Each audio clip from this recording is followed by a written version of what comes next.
Haley, thank you. Coming this Sunday on Fox, you will not want to miss the Bush Light Clash at the Coliseum, which is happening right here on Fox 11. Check this out. The LA Coliseum has been transformed into a quarter-mile asphalt track around the football field. Construction began on New Year's Day with workers first removing the grass before the track was paved. This will be the smallest track of all. That is amazing. All right, Kyle Kraska, you've got breaking news in the world of the Rams. We do indeed. This breaking news coming down within the hour. Multiple reports saying that the Minnesota Vikings have chosen their next head coach, and it's going to be the Rams offensive coordinator, Kevin O'Connell.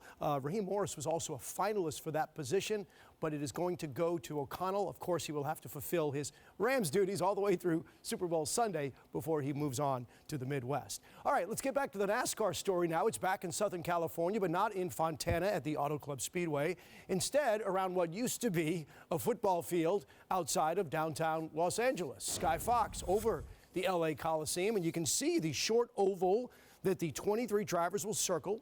Contractors laid down nearly 14,000 cubic yards of asphalt for the quarter-mile loop inside the stadium.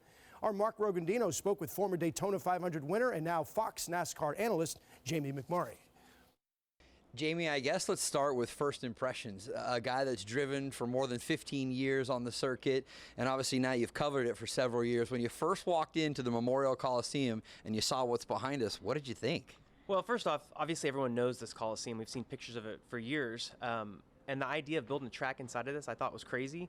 And then walking in here, I mean, you get excited. All of a sudden you see that it's real. And what they've been able to build, being able to go down there on the track, it's going to make for a pretty exciting show. It's going to be one of the shortest tracks, I'm told, in the modern era, right, since the early 70s. What kind of challenges will that present to the drivers?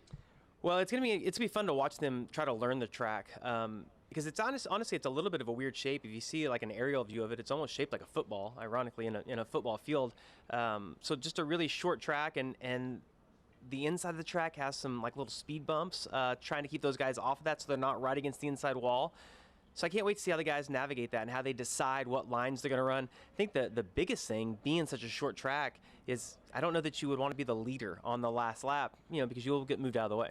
Well, and okay, Mark Rogandino reporting. Thanks, Mark. Well, the Bengals and Rams Super Bowl uniforms were not the only reveal today. The franchise, briefly known as the Washington Football Team, after dropping a racially insensitive name, will now call themselves the Washington Commanders.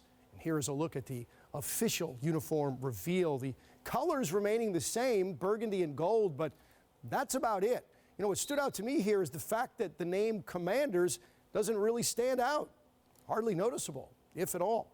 And so far, reaction has not been great, as you might expect. Many commenting that W on the helmet looks more like a taco holder. Guys, what do you think? I can see it now that you pointed it out, but I wasn't going there until you said that.